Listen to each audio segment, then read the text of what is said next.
My name is Michelle, and this is the story of the most thrilling yet confusing night of my life. It was a quiet Saturday evening. I lay in bed staring at the ceiling, the house so silent it felt empty. My husband Harry had left for a 3-month business trip, and after just 2 weeks without him, the loneliness pressed heavier than I expected. At around 1:30 in the morning, I heard my bedroom door creak open. My heart skipped. I wasn't expecting anyone. Standing in the doorway was Ethan, one of my senior students. You might wonder why he was even there. For the past few months, Ethan had been coming over on weekends to study. His parents traveled often, and I had become a kind of mentor figure, someone he trusted. But that night, something in his expression was different. He looked shaken, gripping the doorframe like he was holding himself up. "I couldn't sleep," he whispered. His voice trembled. I sat up concerned, stirring in my chest. He'd never come to me at such an hour before. "What's wrong?" I asked softly. At first, he didn't answer. He just shuffled into the room and sat at the edge of my bed. Shoulders hunched, hands twisting together nervously. His eyes stayed fixed on the floor. "Ethan, you know you can talk to me about anything," I said, keeping my tone gentle, reassuring. Finally, he exhaled a shaky breath. "It's hard to explain. I haven't been feeling the same lately. And I don't know what to do." My heart tightened. He was only 18, still learning who he was, still fragile in so many ways. I thought maybe it was school pressure, or maybe trouble at home. "What do you mean?" I pressed gently. Then he lifted his eyes and gave me a look so intense it froze me. "It's about someone I can't stop thinking about. Someone you'd never expect." I smiled faintly, relieved it sounded like a crush. "All right," I said, teasing lightly. "Who's the lucky girl? Someone from school?" He shook his head quickly. "No." "Then who is she?" He hesitated, his breath trembling, and then the words came out, almost broken. "It's you." The air left my lungs. For a second, I couldn't breathe, couldn't think. My mind raced, trying to make sense of what I had just heard. "Ethan, what are you saying?" My voice was barely a whisper. He stood suddenly, pacing the room like a trapped animal, running his hands through his hair. "I know it's wrong, but I can't help it. I've tried to fight it, to ignore it, but it never goes away. You're all I think about." My pulse quickened. His words terrified me, but there was also something raw, unfiltered, and painfully honest in them. "Ethan, these aren't feelings you should confuse with love," I said, trying to stay calm. "Yes, they are." He snapped his eyes, wet with unshed tears. "You're the only one who's ever understood me, who's made me feel like I matter. If that isn't love, then what is?" I froze, caught between fear, guilt, and something I didn't dare name. His voice carried a kind of desperation that unsettled me. "Listen," I said carefully, "these emotions, they'll pass. You're young, and this is just a phase." His jaw tightened. "What if they don't? What if this is real?" For a moment, silence weighed between us. Finally, I reached out and took his trembling hand. "No matter what, I'll always be here for you. But right now, you need to rest." His eyes searched mine, pleading. I just don't want to lose you. You won't, I whispered. Not ever. I told him to stay to sleep on the couch in my room. He nodded, pulling the blanket over himself, while I lay awake on my bed, my thoughts spinning endlessly. That night, nothing happened. But deep down, I knew this was only the beginning. The next morning, everything felt strangely unreal. Sunlight streamed through the curtains, but instead of feeling warm, it only made me restless.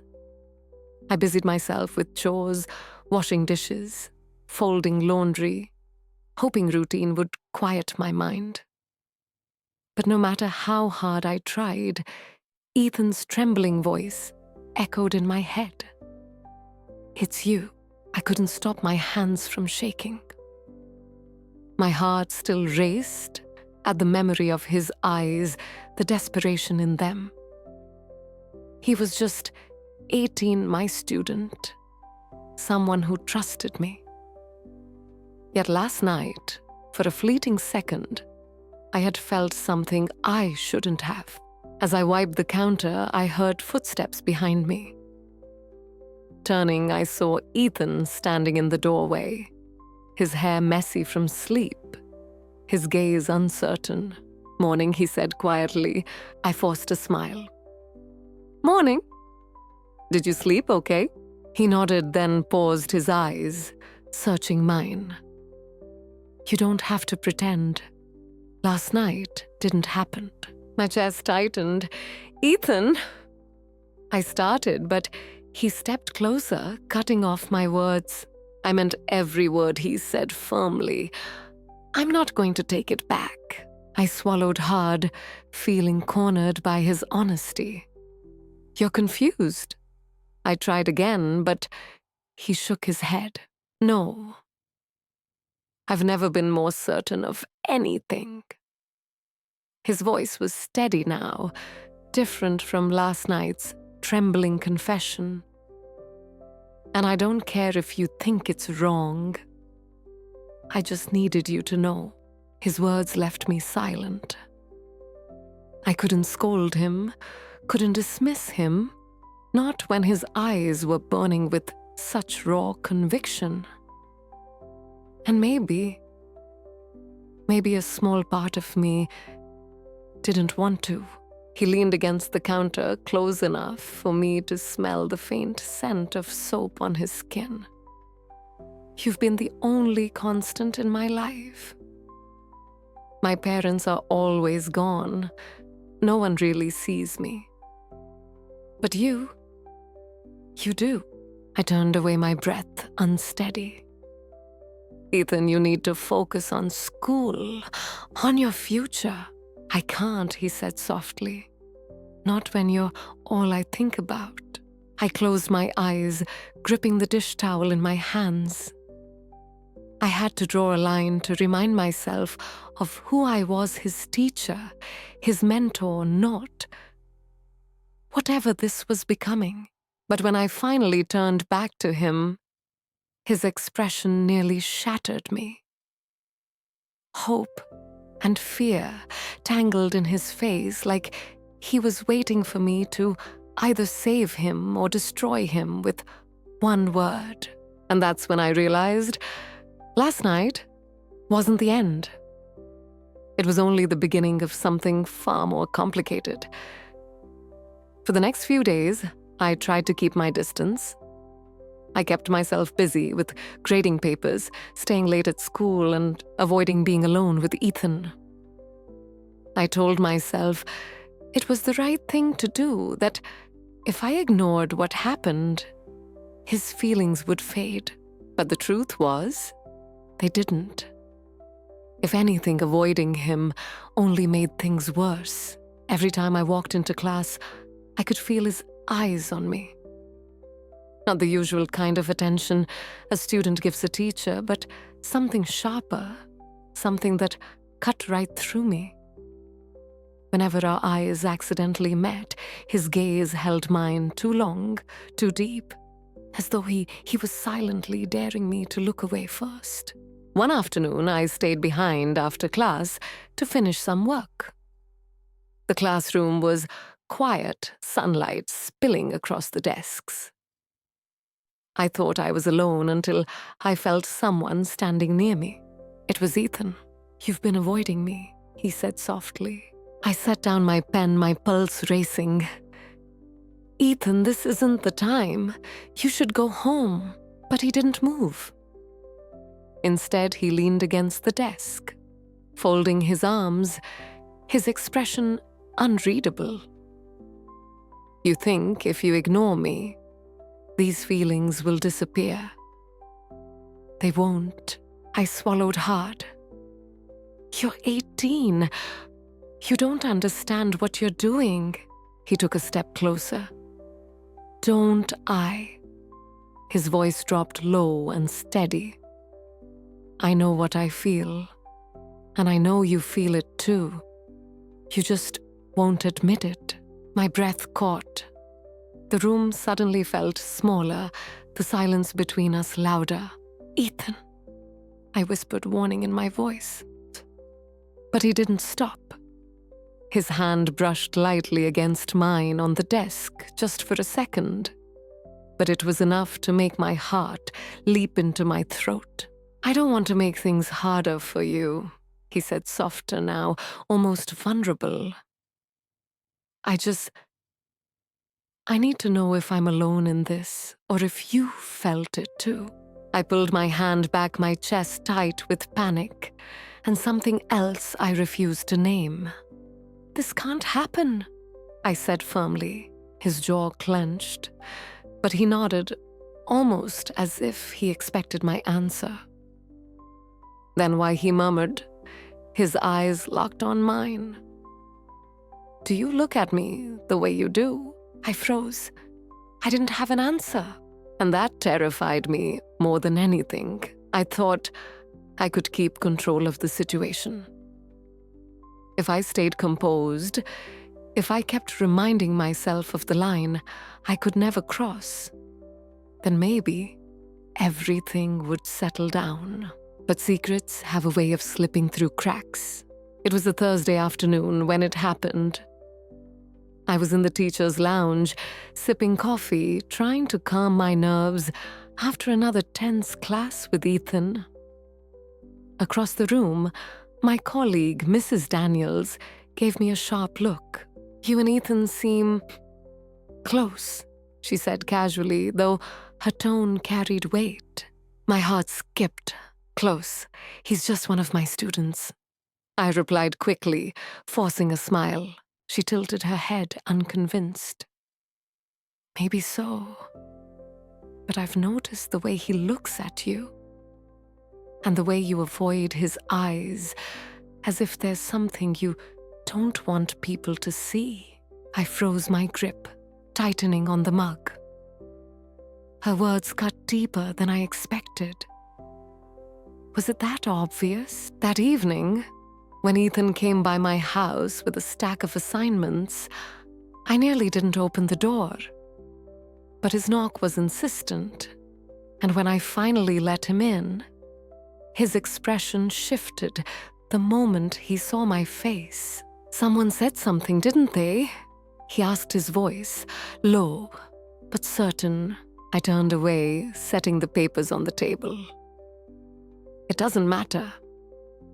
What matters is that this ends now.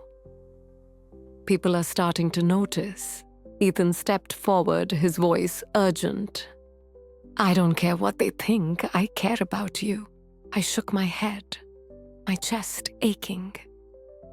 "You don't understand. If anyone suspects, I could lose everything. My job, my reputation, my life as I know it." For a moment he was silent.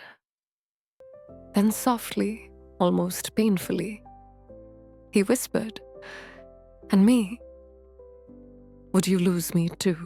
I closed my eyes, unable to answer. The silence between us grew heavy, filled with all the things we couldn't say aloud. I wanted to push him away to protect both of us from what was coming, but deep down I feared it was already too late. The following week was torture. Every time I walked through the school halls, I felt eyes on me. Maybe it was just my imagination. Maybe it was guilt. But the whispers from the teacher's lounge still echoed in my mind. I tried to avoid Ethan as much as possible. No more after-school study sessions. No more quiet evenings under the same roof. I told him it was for his own good. But the truth was, I was terrified. One evening, I found him waiting for me outside the school gate. His hands were shoved deep into his pockets, his expression stormy. "Why are you shutting me out?" he asked, his voice tight with frustration. I sighed, looking away. Because this has gone too far. I can't risk everything, Ethan. My job, my life. They're all on the line. He stepped closer, his eyes burning with intensity. And what about me? You think I can just switch this off? Pretend I don't feel what I feel. Pretend you don't. I flinched. Ethan. No, he cut me off, his voice trembling. I won't let you pretend. I know you feel it too. Every time you look at me, every time you hesitate before you walk away, I see it. My heart raced, torn between denial and the truth I didn't want to face. "You're 18, I whispered, my throat tight. You have your whole life ahead of you. You don't need this. Whatever this is." He shook his head fiercely. "Don't you get it? This is my life. You're the only part that makes sense." The words shattered me. I wanted to scream at him, to tell him he was wrong to walk away and end this madness once and for all. But instead, I just stood there, frozen as he looked at me, like I was the only thing that mattered in his world. And in that terrifying, fragile moment, I realized I was standing on the edge of a decision that could change everything. Do I protect the life I've built, or do I surrender to the forbidden pull of something I can no longer deny? That night, I couldn't sleep. I lay in bed, staring at the ceiling, my thoughts spinning endlessly. Ethan's words replayed in my mind. "You're the only part that makes sense." I told myself over and over that I had to let go. That the right thing to do was to end this before it destroyed us both. But every time I closed my eyes, I saw his face, the way his voice trembled, the raw honesty in his eyes. By morning, my decision was made. I called him. My hand shook as I held the phone, my voice trembling, when I asked him to meet me at the old library courtyard after school. When he arrived, he looked nervous, but determined. The late afternoon sun cast long shadows around us, making the moment feel even heavier. I've thought about everything. I began my chest tight. About you, about me, about what this could cost. He waited silently, his eyes locked on mine. And I know what the right thing is. I forced the words out, though they burned my throat. We can't do this. I'm your teacher. I can't let this go any further. Pain flickered across his face. But he didn't look away. Then why do you look like you're breaking your own heart while saying it? I froze. Because he was right. Ethan, I whispered, my voice breaking. You don't understand. If anyone finds out, I lose everything. And you'd be dragged down with me. He stepped closer, so close, I could feel the warmth radiating from him. Maybe I don't care about the risk. Maybe the only thing that matters is you. I should have stepped back. I should have ended it right then. But instead, I found myself trembling as his hand brushed against mine. The world seemed to go silent. No students, no teachers, no rules. Just him and me, standing on the edge of something we couldn't take back. And in that moment, I realized my choice wasn't between right and wrong anymore. It was between a life of safety or a life of truth, no matter how forbidden that truth was. I closed my eyes, my heart racing. And when I opened them again, I knew I was already too far gone. For a while, we lived in silence, a fragile, dangerous silence. Ethan still came to class, still sat at his desk like any other student. But between us, everything had changed. Every glance lingered too long. Every word carried more weight than it should. And it didn't take long before someone noticed. It was a rainy afternoon. Students were hurrying out of the building, pulling jackets over their heads. But Ethan lingered behind. I stayed to collect my things. And when the classroom finally emptied, he came up to my desk. "Michelle," he whispered, his voice low. "I can't keep pretending around you." I froze. Not here, I hissed, my eyes darting to the door. But before I could stop him, he leaned just a little closer, too close.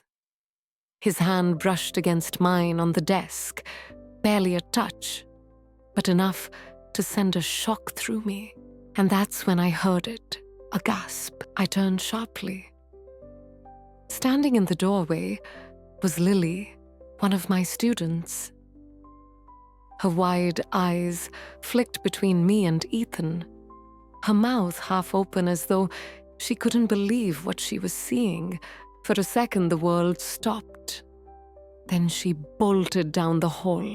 My heart dropped into my stomach. Ethan's face went pale. "Michelle, go," I whispered harshly, panic rising in my chest. "Now." He hesitated, then grabbed his bag and slipped out through the side door, leaving me alone with the echo of my own pounding heartbeat. That night, I couldn't eat, couldn't sleep. Every sound in the house made me jump. I kept replaying Lily's face in my mind, the way her eyes had widened, the shock written all over her. The next morning, whispers filled the hallways. Students clustered in groups, their voices hushed but sharp. Every laugh, every glance felt like it was directed at me. My worst fear had come true, the crack had formed, and once a secret starts to leak, there's no way to seal it back. By Monday morning, the whispers had grown louder. I could feel them like a shadow trailing me down the hallways. Groups of students leaned close, exchanging glances as I walked past. Some tried to mask their laughter, others didn't even bother. It was only a matter of time before the administration noticed. That afternoon, I was summoned to the principal's office. The moment I stepped inside, I knew. Principal Harris sat behind his desk, his expression serious, while Mrs. Daniels, the same colleague who had once hinted at suspicion, sat beside him, her arms crossed. Michelle Harris began slowly. "There's been concern. Students are talking. About you, about Ethan." My heart thudded painfully.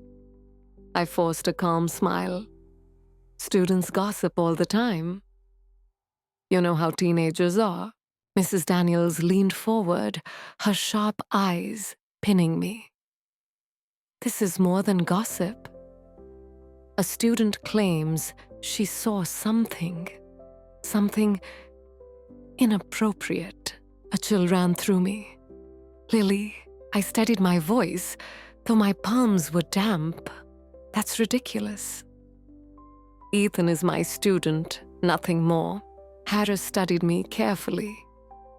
I hope that's true, Michelle, because if we find any evidence otherwise, your career, your reputation, everything you've worked for will be on the line. I nodded my throat tight and left the office as quickly as I could. Outside, I nearly collided with Ethan. He must have been waiting. "What happened?" he asked urgently, his eyes wide with fear. "They know," I whispered, barely holding myself together. "The principal. They're watching us." He clenched his fists, his jaw tight. "Then let them watch. I don't care." "You should," I snapped, my voice trembling. "You don't understand what's at stake. If this goes any further, I could lose everything. And you'll lose your future." He looked at me, his expression torn between anger and desperation. "So what then? Do we just pretend none of this is real? Pretend I don't feel what I feel, and you don't feel it too?" I opened my mouth to argue, but no words came. Because deep down I knew he was right. Pretending had already failed us. And as I looked at him in that crowded hallway, with students rushing past and teachers eyeing us from a distance, I realized the walls were closing in. Our secret wasn't safe anymore. The pressure was suffocating. Every day felt like walking on glass. In the classroom, I forced myself to act normal, to teach as if nothing had happened. But every glance from the students, every whisper behind their hands, reminded me that the walls were closing in. And Ethan, he refused to back down. One evening, as I packed my bag after class, he appeared at the doorway. His eyes were stormy, his voice low but insistent. "Michelle, this can't go on. I can't stand watching you push me away." I shook my head, exhaustion heavy in my chest. "Ethan, please. You don't understand the danger we're in." "I do," he said sharply. "I know exactly what this could cost. But I don't care." I dropped my bag onto the desk, my hands trembling. "Well, I care. I could lose my job, my reputation, everything. And you?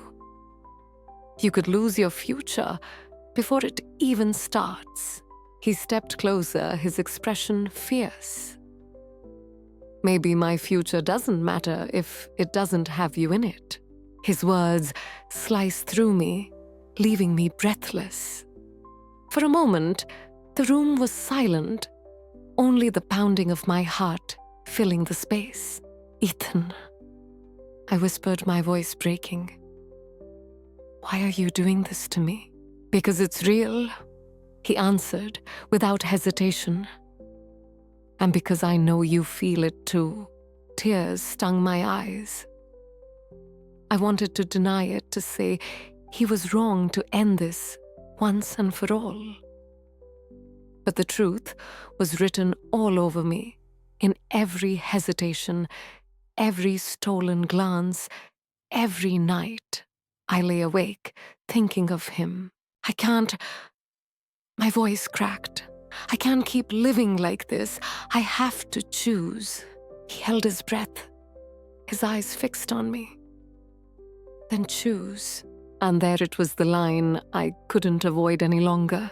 Do I sacrifice everything I've built to follow this forbidden pull? Or do I cut him off completely, tearing both of us apart to protect the life I've worked so hard for? The choice was mine. And either way, nothing would ever be the same again. That night, I sat alone in my living room, the clock ticking louder than it ever had before. My phone buzzed with a message from Ethan. Meet me.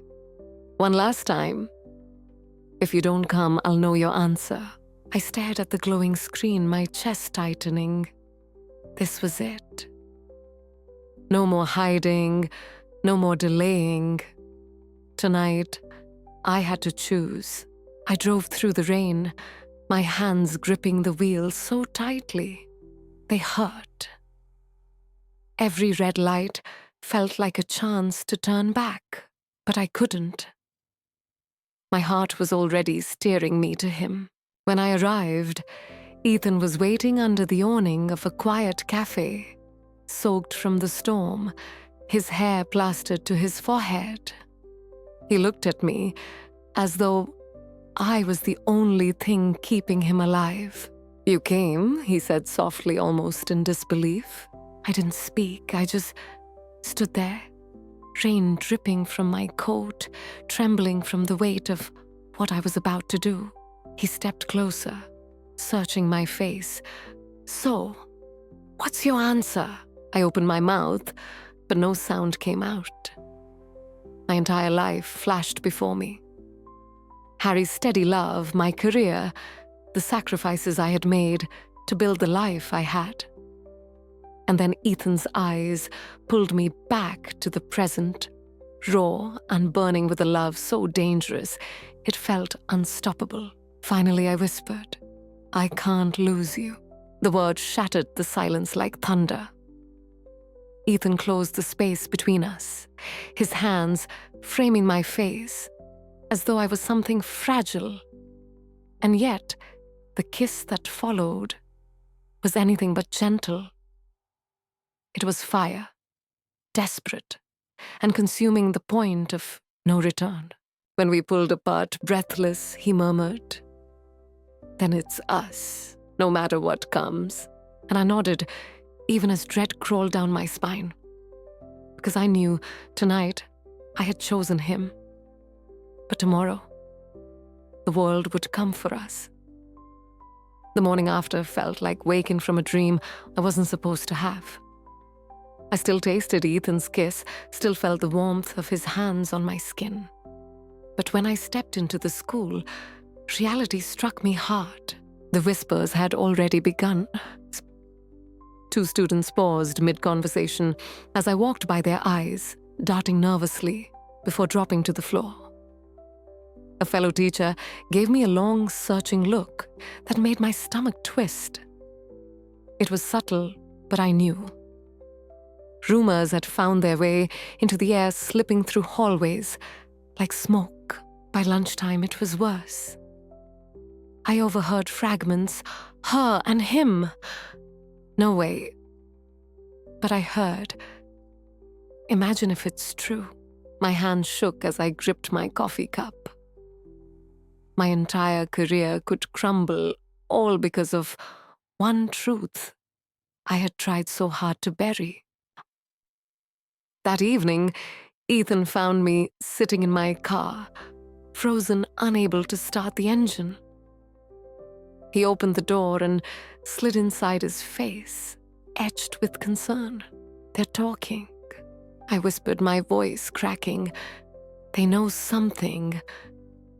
Or at least, they suspect. Ethan's jaw tightened. Let them. None of it matters as long as we have each other. I turned to him, panic swelling in my chest. It does matter. I could lose everything. My job, my reputation, my life as I know it. He reached for my hand, but I pulled away, tears burning my eyes. Ethan, this isn't just a game. It's not just about us anymore. The walls are closing in. For the first time, his confident expression faltered. Fear flickered in his eyes, mirroring my own. And in that silence, we both realized the same terrifying truth. We had crossed a line we could never uncross. And the world wasn't going to let us forget it. It happened on a Thursday morning. I had just finished marking papers when the school secretary appeared at my door. "Michelle," she said carefully, her voice too polite, "the principal would like to see you in his office." My stomach dropped. The papers slid from my hands. For a second, I couldn't move. Walking down that hallway felt like a march toward execution. My legs were heavy, my breath shallow. I could feel the eyes of colleagues and students alike following me, as though they all knew where I was going. And why? Inside the office, Principal Harris gestured for me to sit. His face was calm, but there was a tension in his eyes I had never seen before. "Michelle," he began, folding his hands on the desk. "I need to ask you something directly. There have been concerns raised." My throat tightened. "Concerns," I echoed, my voice barely above a whisper. He leaned forward slightly. "About you and Ethan." The name hit me like a slap. My heart pounded so loudly I could hardly hear anything else. "I'm not here to judge," Harris continued. "But as you can imagine, even the slightest suggestion of impropriety is dangerous. For you, for him, for this school." I forced my face into a mask of composure. Though inside, I was unraveling. "I assure you, sir, there's nothing inappropriate." He studied me for a long moment, as if weighing the truth of my words. Finally, he sighed. "I hope that's the case. For your sake, and for his." When I stepped out of his office, the air in the hallway felt heavier than ever. My hands trembled as I clutched the railing, struggling to breathe. That evening, Ethan found me again, his expression anxious. What did he say? They know I whispered, my voice breaking. They don't have proof yet, but they know. Ethan grabbed my hand, desperate. "Then we'll be careful. We'll fight this together." But as I looked into his eyes, a horrifying thought settled in my chest. Love might not be enough to save us. That night, the storm outside felt like it had seeped into my veins. I sat by the window, watching the rain crash against the glass, my mind replaying every word the principal had said. When Ethan knocked softly at my door, my heart lurched. I should have told him to leave, that it was too dangerous. But instead, I opened the door. He stepped inside, his eyes shadowed with worry. "Michelle, we can't keep pretending nothing's wrong. They're closing in on us." I turned away, my hands gripping the back of the chair. "I know. And that's why this has to end, Ethan. Before it destroys us both." Silence. Heavy, suffocating. Then his voice low and raw. "You don't mean that." I spun around, tears brimming in my eyes. "I do. I have to. Don't you see? I could lose everything. My job, my name, the life I built, and you. You'd be branded forever." He stepped closer, his voice trembling. "I don't care about any of that. The only thing I can't lose is you." My resolve wavered, crumbling under the weight of his desperation. I wanted to push him away, to protect him from the ruin we were barreling toward. But then he whispered the words that shattered me completely. "If you walk away, you'll break me. And I know I'll never recover." My breath caught. I saw the tears he was fighting to hold back, the raw fear in his eyes. And in that moment, I realized the truth. This wasn't just a reckless infatuation. It had already become a part of us, something neither of us could erase. I reached out my fingers, trembling as they brushed against his cheek. Then maybe... There's no turning back. He caught my hand, pressing it to his lips. Then we face whatever comes, together. Outside, the storm raged on, and inside, so did we, knowing we had just stepped past the edge of no return. For weeks, we lived like fugitives in plain sight. Every glance, every whispered word, every brush of hands had to be calculated, hidden beneath layers of control. And yet, danger was always there, lurking, waiting. Then it happened. One Friday afternoon, I found an anonymous envelope slipped into my desk drawer. My blood ran cold as I unfolded the papers inside. Photographs, grainy but unmistakable. Me and Ethan sitting too close at a cafe. His hand brushing mine across the table. My smile unguarded, too soft to be explained away. My knees buckled. Someone had seen us. Someone had been watching. I shoved the photos back into the envelope, just as Ethan walked into the classroom. One look at my pale face and trembling hands, and he knew. "What is it?" he asked, panic rising in his voice. I showed him. His eyes widened, his jaw tightening. "Who did this?" "I don't know," I whispered, my throat dry. "But whoever it is, they're not going to stop."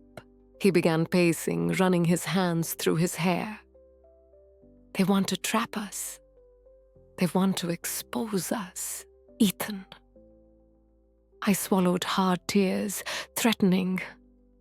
"If these pictures get out, it's over for me, for you, for us." He stopped, turning to me with fire in his eyes. "Then we fight. We don't let them tear us apart." But I couldn't shake the dread coiling in my chest. These photos weren't just rumors. They were proof. Hard evidence. And proof has a way of destroying everything it touches. That night, lying awake in bed, I realized something chilling. Our secret, it was no longer just ours. It was in someone else's hands now. And they could ruin us with a single move. The envelope haunted me.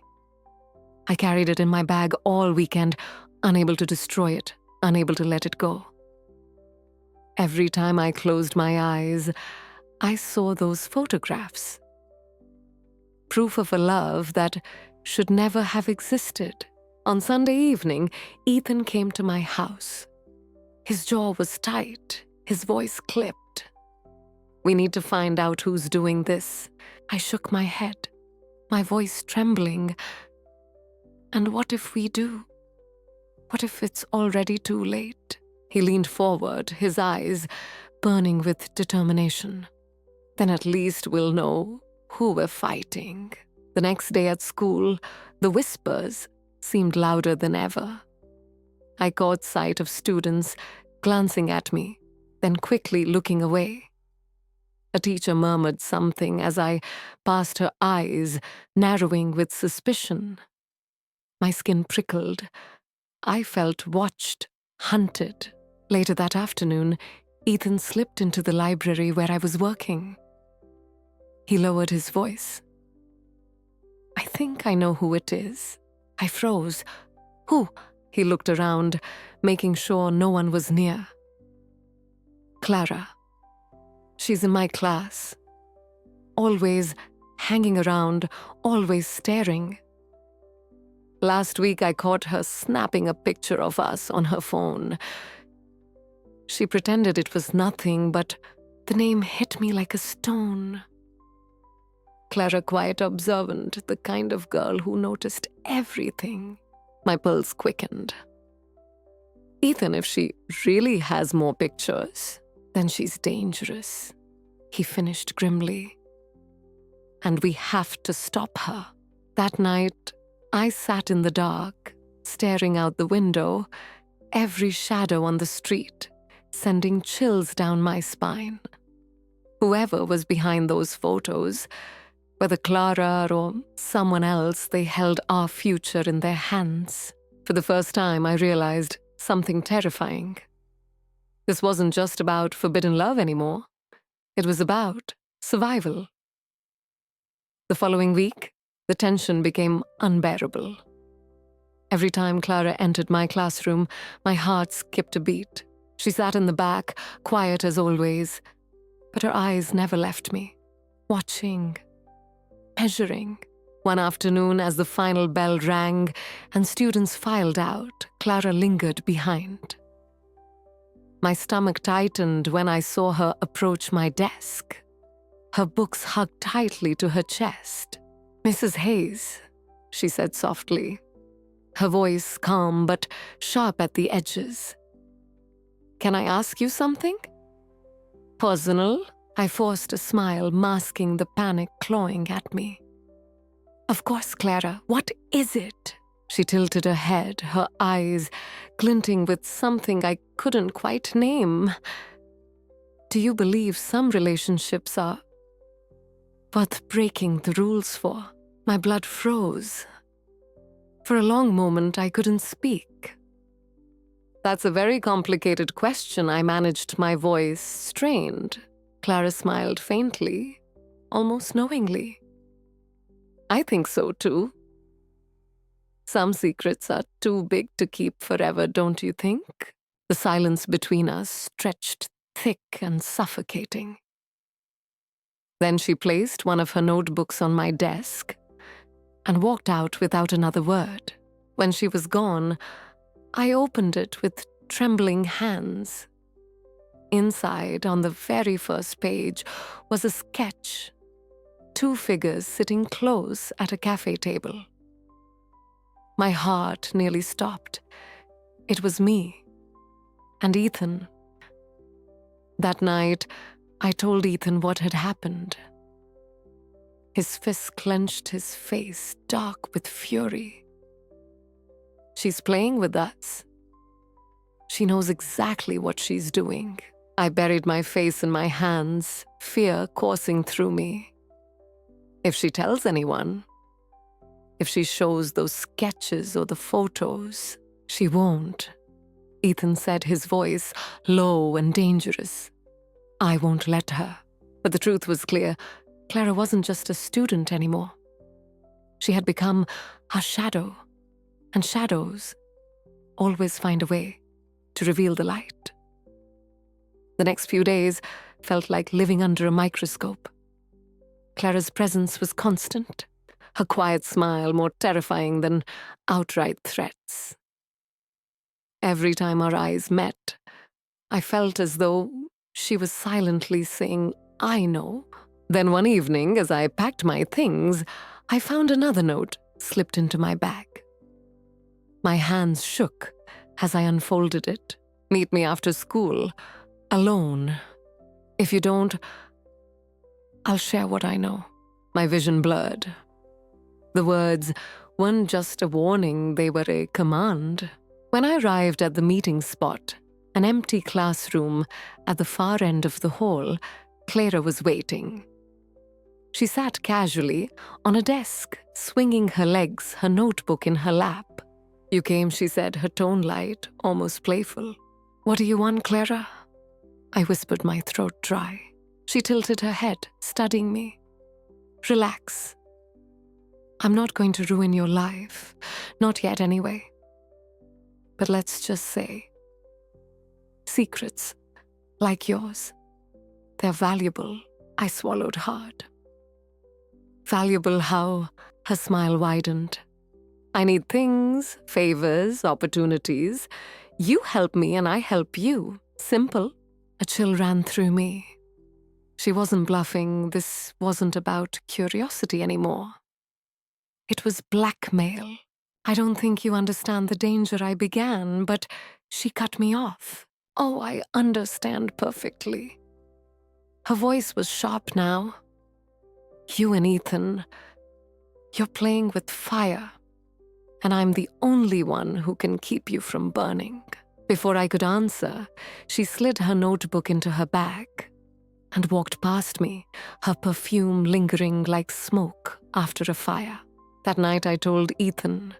His face turned pale with fury. "She's blackmailing you," he growled.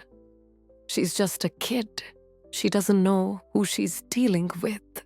But I did know. Clara wasn't just a kid anymore.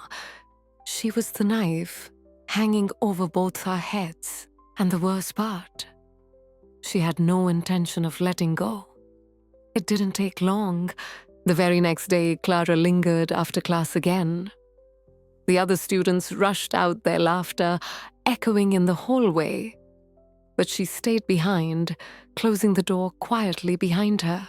She walked up to my desk, her eyes glittering with the calm confidence that made my stomach twist. "I've been thinking," she said softly. "I need a recommendation letter. Not just any letter. One that guarantees I'll get into the university I want." I stiffened. "Clara, letters like that have to be earned." Her smile cut me off. "Oh, I think I've earned it already." "Haven't I?" The room went silent. My hands trembled as I set down the papers I was grading. "Clara, this isn't a game. You're putting us both in danger." She leaned in closer, her voice barely above a whisper. "No, you put yourself in danger. I'm just giving you a way out." Then she straightened, slinging her bag over her shoulder. "I'll expect that letter by next week." And just like that, she was gone. That evening, Ethan stormed into my house after I told him. His fists were clenched, his face burning with rage. "She's blackmailing you for a letter. That's just the beginning, Michelle. She won't stop there." I know I whispered, my voice breaking. "But what choice do we have if she tells?" No, he interrupted, slamming his hand against the table. "I won't let her control us. I'll handle Clara myself." His words sent a chill through me. There was something in his tone, dark, dangerous, that I had never heard before. "Ethan," I whispered, my heart pounding, "what are you planning to do?" He didn't answer. He just looked at me with eyes that were no longer filled with love, but with something sharper, something that scared me. Ethan couldn't sit still. For days I tried to calm him, to beg him not to do anything reckless. But the fire in his eyes only grew. Then one afternoon, I saw him waiting in the hallway outside Clara's classroom. My heart lurched. I knew exactly what he was planning. "Ethan," I hissed, grabbing his arm, "don't. Please, you'll only make it worse." He shook me off gently, but his jaw was set. "No, Michelle. It's time she knows she can't control us." Before I could stop him, Clara appeared. She froze when she saw him standing there, blocking her way. But then slowly, that faint smile spread across her lips. "Ethan," she said smoothly, as if they were old friends. "I was wondering when you'd come to me." He stepped closer, his voice low, dangerous. "You need to stop. Whatever game you're playing, it ends now." Clara tilted her head, her eyes glinting with amusement. "Game, oh, Ethan. This isn't a game. This is reality. You love her, don't you? And she loves you. That's all the proof I need. One word from me, and it's over for both of you." Ethan's fists clenched his chest, rising and falling with barely contained rage. "If you ruin her, you ruin me too. Is that what you want?" Clara's smile widened, chilling in its calmness. "What I want is control. And right now, I have it." You should be careful, Ethan. Anger makes people reckless. Recklessness makes them sloppy. She brushed past him, her shoulder grazing his, and whispered, just loud enough for both of us to hear, "Be good, or you'll both burn." Ethan stood frozen, his face pale with fury. I pulled him away before he exploded. But I knew Clara had won this round, and worse, she had tasted his fear. Clara didn't waste time. A week after the confrontation with Ethan, a new note appeared in my drawer. This time there was no subtlety. Her handwriting was sharp, deliberate. "The letter isn't enough. I want more. Meet me tonight. Alone." My hands shook as I read it. I didn't tell Ethan right away. I was too afraid of what he might do. But when I met Clara that evening in the dimly lit library, I realized she had already anticipated that. She was waiting by the window, her posture relaxed, her eyes gleaming like a cat playing with prey. "Mrs. Hayes," she said sweetly, "you really do care about Ethan, don't you? Enough to risk everything for him." I stayed silent, my throat too tight to answer. Clara leaned forward, her voice lowering. "Good. Because now I need something bigger. Influence. I want the lead in the upcoming academic competition. Make sure I get chosen." My chest tightened. "Clara, I can't just..." "You can," she cut in, her smile razor sharp. "Or the photos go public. Your choice." I felt the blood drain from my face. She wasn't bluffing. She knew she had us cornered. When I finally told Ethan, his reaction was explosive. He slammed his fist against the wall, his voice shaking with rage. "She's going too far. She's not just blackmailing us anymore. She's owning us." I tried to calm him, my own fear choking me. "Ethan, please, if we push back, she'll destroy us. We have to give her what she wants." But Ethan's eyes darkened. "No, I won't live like this. If she thinks she can control us forever, she's wrong." There was a dangerous finality in his voice, something that made me shiver. For the first time, I realized Ethan wasn't just angry. He was ready to do something neither of us could take back. Ethan grew quieter over the next few days. He still came to class, still smiled when others spoke to him, but when his eyes met mine, I saw something else. Darkness, a storm brewing. One evening, as I gathered my papers, he stayed behind. When the last student left, he closed the door. "Michelle," he said, in a low voice, "I can't let Clara control us anymore. She thinks she's untouchable, but she's not." My heart skipped. "Ethan, what are you planning?"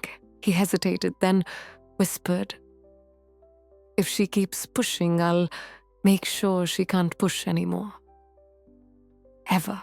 I felt cold all over. "Ethan, no, that's not the answer. You'll ruin your life." His jaw tightened. "She's ruining ours already. Maybe the only way to end this is to take back control completely." I grabbed his arm, desperate. "Promise me you won't do anything reckless. Please.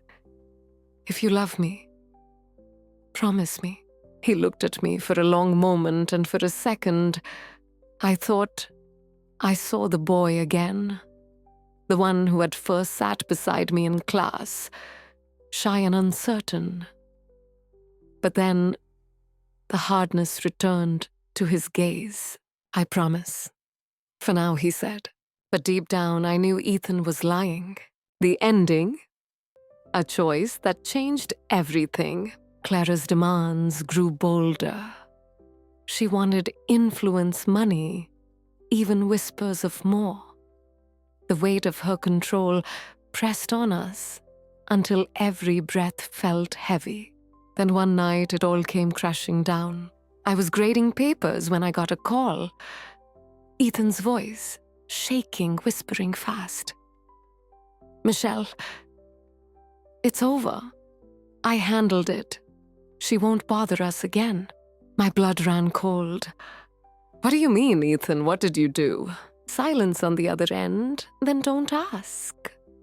Just know you're free now." We're free. The line went dead. The next morning, Clara was gone. Some said she transferred schools suddenly. Others whispered her family moved away overnight. No one really knew. And no one ever saw her again. Ethan came to class the following week. His eyes met mine, and for the first time in months, there was peace in them. But behind that peace was a shadow I couldn't ignore. I taught the lesson that day as if everything were normal, but inside, I knew the truth. We hadn't been freed. We had only traded one kind of prison for another one, built of guilt, secrets, and silence, and it would haunt us forever. Epilogue. Years later. It has been 10 years. The world moved on. The school changed. New students came and went, and Clara's name was buried under time and silence. To everyone else, it was as if she had never existed, but not for me. Sometimes late at night, when the house is still, I catch myself remembering her eyes, that cunning spark, the way she smiled, like she already owned my future. And then I remember the call, Ethan's voice. The moment everything changed. Ethan left town after graduation. He said he wanted a fresh start. He writes me letters, sometimes short, careful words that never mention Clara, never mentioned that night, but always end the same way. You're still the only one who knows me. I fold those letters away in a box I can never open in front of anyone else. A box of secrets, of shadows, of a love that should never have been. Sometimes I ask myself, did we escape Clara, or did she win after all? Because even in her absence, she still holds us, and maybe she always will.